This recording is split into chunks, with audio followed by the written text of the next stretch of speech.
Okay, let us quickly solve this Olympiad maths problem. Okay, we have that now this is same as saying okay, this is same as saying the square root of this is 400 plus 6, okay, minus 40 the square root of 6. Now this is same as saying the square root of 400 is same as 20 squared, okay, plus 6 is same as saying root 6 all squared minus 40 is same as saying 2 times 20 then root 6.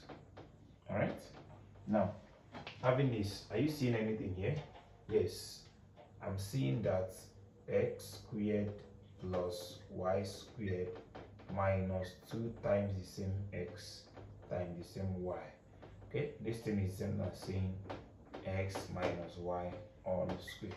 Okay, so this is now the square root of this is x and this is y, so the square root of 20 minus root 6 all squared. Okay, so if square take care of square root, I'm left with that my answer is what? 20 minus root 6. Okay, now this is the first method of solving it. What about, let me show you another method of solving it.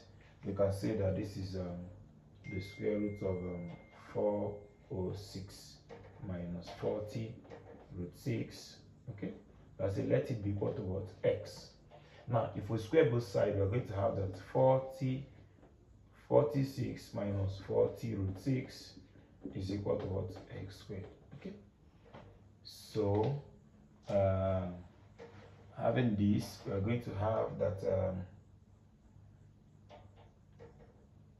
okay, we're going to have that this is 400 plus 6 minus 2 times 20 then root 6, okay, is equal to x squared. Okay, so this 400 is something as what?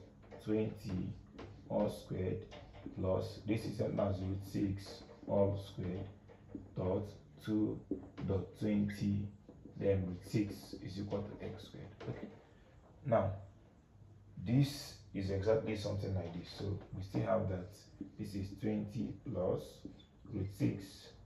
Okay, so where is my minus? How do I take away the minus? Okay, sorry, there's minus here, so okay, yeah, so all squared is equal to what? X squared. So if square take care of square, so therefore my x is equal to 20 plus root 6. So thank you very much for watching. Bye bye.